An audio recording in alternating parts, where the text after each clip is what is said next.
নমস্কার বন্ধুরা, তোমাদের সাথে রয়েছে সুস্মিতা আর তোমরা দেখছো A to Z কুকিং। আজকে আমি তোমাদের সাথে শেয়ার করতে চলে এসেছি ছানার কোফতা।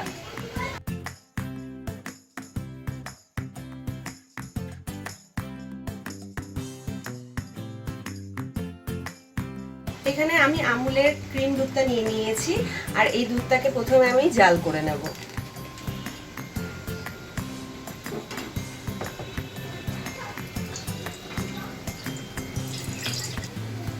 এখানে আমি 1 লিটার দুধ নিয়ে নিয়েছি আর পুরো দুধটাকে আমি জাল দিয়ে নেব।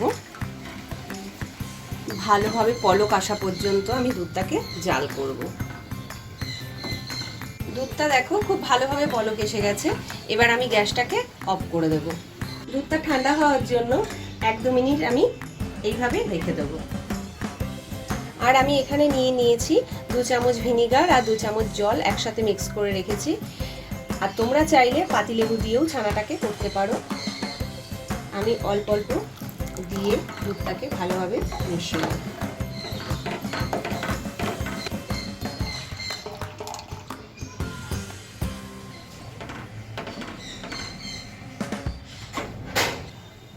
আমি গ্যাসটাকে অন করে আবারও একটু ফুটিয়ে নিলাম। ফুটিয়ে নিয়ে দেখো আমার ছানাটা পুরো রেডি। দুধ থেকে জল বেরিয়ে গেছে। ছানাটা একটু ঠান্ডা হওয়ার জন্য আমি রেখে দেবো আর সেই ফাঁকে আমি মশলাটা রেডি করে নিই। আজকে আমি শিলনোড়ায় মশলাটাকে বাটবো। আর এই ধরনের নিরামিষ রান্নায় বাটা মশলাই খেতে ভালো হয়, তা সেই কারণেই আজকে আমি বেটে করব। এখানে আমি 1 চামচ পোস্ত নিয়ে নিয়েছি আর 1 চামচ চাল মগজ নিয়ে নিয়েছি। আর এটা উষ্ণ গরম জলে আমি ভিজিয়ে রেখেছিলাম।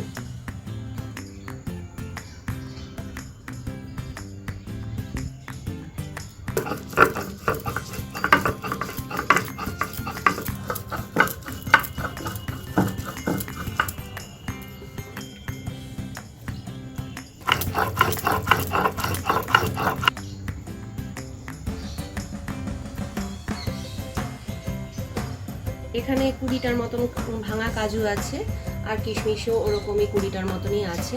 আমি এবার বেটে নেব।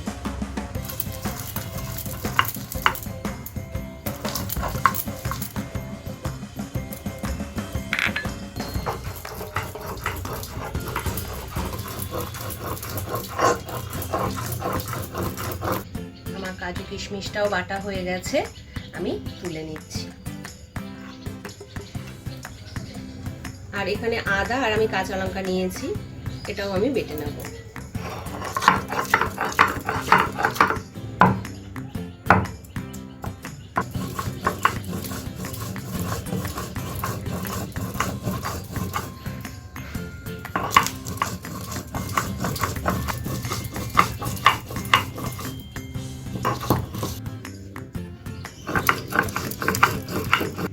আমার কাঁচা লঙ্কা আদাটাও বাটা হয়ে গেছে।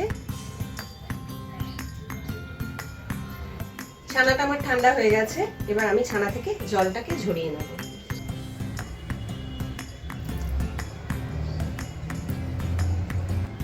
আমি একটা পরিষ্কার টিস্যু নিয়ে নিয়েছি। তোমাদের কাছে যদি টিস্যু না থাকে সাদা কোনো কাপড় থাকলেও চলবে, সুতির কাপড়ে করবে অবশ্যই।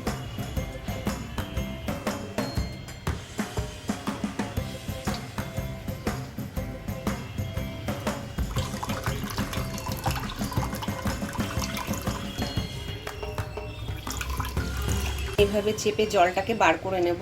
আর খুব বেশি চাপার দরকার নেই, তাতে কি হবে ছানার ময়েশ্চারটা বেরিয়ে যাবে।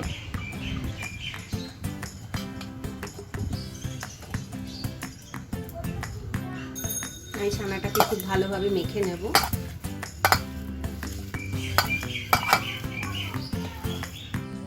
আমি সামান্য নুন দিয়ে দেব।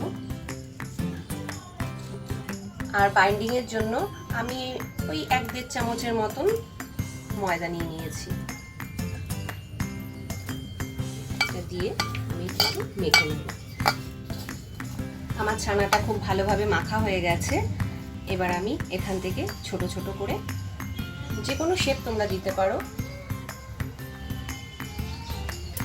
আমি একটু গোল গোল শেপ দেবো।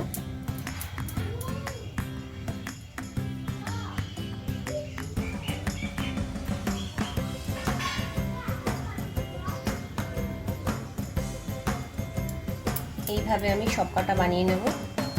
তোমরা চাইলে এরকম চ্যাপ্টা শেপও দিতে পারো, আমি একটা চ্যাপ্টা শেপ দিলাম। আমার সবকটা ছানার বল বানানো হয়ে গেছে। এটা আমার খুব ভালোভাবে গরম হয়ে গেছে। আমি এক এক করে বলগুলোকে দিয়ে দেব।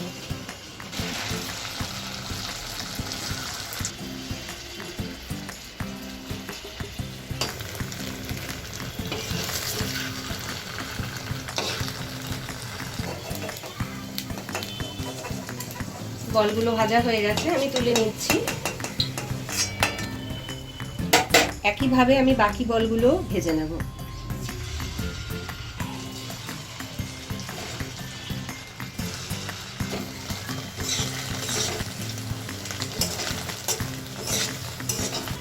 সবকটা বলই আমার ভাজা হয়ে গেছে। আমি এই তেলেই 2 চামচ ঘি দিয়ে দেব। তোমরা চাইলে পুরো সাদা তেলেও রান্নাটা করতে পারো, তবে ঘি দিয়ে রান্নাটা করলে রান্নার স্বাদটা আরো বেড়ে যাবে। ফোড়নে দিয়ে দেবো একটা দারচিনি। দারচিনিটাকে আমি একটু থেতো করে নিয়েছি।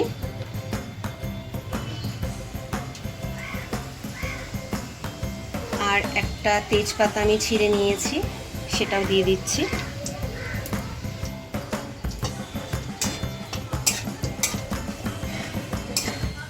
এবার আমি দিয়ে দিচ্ছি একটা গোটা টমেটো। টমেটোটাকে আমি একটু ভেজে নেব।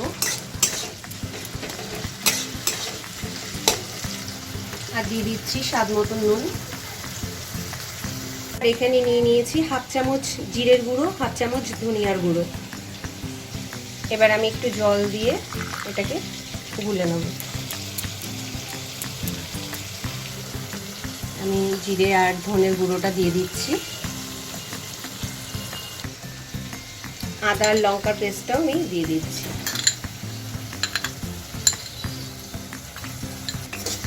দিয়ে আমি একটু ভালো করে কষিয়ে নেব। স্বাদের জন্য দিয়ে দিচ্ছি একটু চিনি, আর এখন দিলে কি হবে, কালারটাও আমার ভালো আসবে। 1 চামচ দিয়ে দিচ্ছি কাশ্মীরি লঙ্কার গুঁড়ো।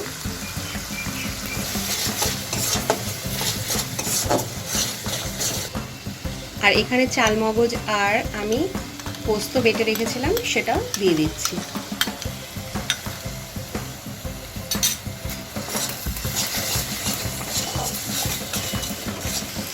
এবার দিয়ে দিচ্ছি কাজু আর কিশমিশ বাটা।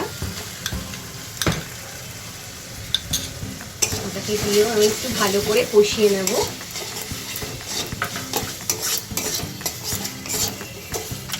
আর দইটাকে আমি একটু ফেটিয়ে নিয়েছি। ফেটিয়ে নিয়ে আমি 3 চামচের মতন দই আছে, আমি দইটাও দিয়ে দিলাম।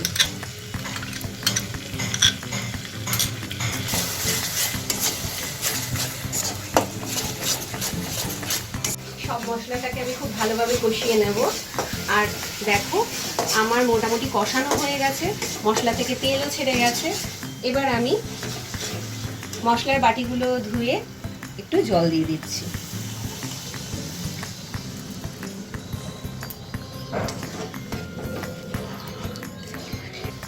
তোমরা তোমাদের পছন্দ অনুযায়ী জলটা দেবে। আর আমি এখানে খুব বেশি জল দিইনি, কারণ কোপ্তা সাধারণত ঝোল খেতে ভালো লাগে না, একটু গ্রেভি হলেই ভালো লাগে। সেক্ষেত্রে তোমাদের পছন্দ অনুযায়ী তোমরা জলটা দিও। আমার ঝোলটা ফুটে এসছে। এবার গ্যাসটাকে আমি একদম লো করে দিয়েছি। আর লো করে দিয়ে আমি এক এক করে ছানার বলগুলোকে দিয়ে দেবো।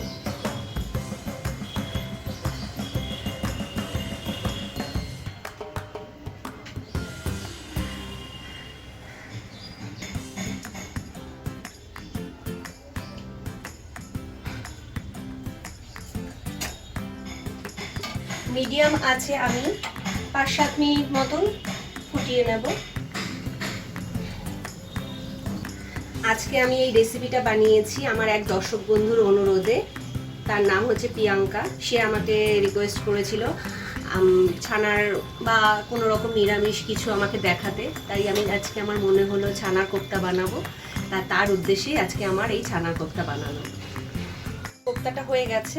এবার আমি সব শেষে 1 চামচ ঘি,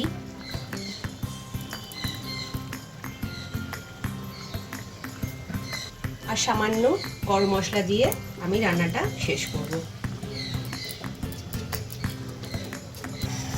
আমার রান্নাটা হয়ে গেছে, আমি এবার গ্যাসটাকে অফ করে দেব। এবার আমি অন্য একটি পাত্রে তুলে নেব। আর দেখো ছানার বলগুলো ফুলে বড় হয়ে গেছে। তোমরা বাড়িতে অবশ্যই একবার ট্রাই করো আর আমাকে কমেন্টে জানিও তোমাদের রেসিপিটা কেমন লাগবে। আর যদি রেসিপিটা ভালো লেগে থাকে অবশ্যই একটা লাইক করে দিও আর অনেক অনেক বন্ধুদের সাথে শেয়ার করো। আর যারা নতুন বন্ধু দেখছো এখনো আমার চ্যানেলটিকে সাবস্ক্রাইব করোনি তারা অবশ্যই আমার চ্যানেলটিকে সাবস্ক্রাইব করো। তোমরা ভালো থেকো, সুস্থ থেকো, সবাইকে ভালো রেখো। পরের দিন দেখা হবে অন্য কোনো রেসিপি নিয়ে। জয় শ্রীকৃষ্ণ।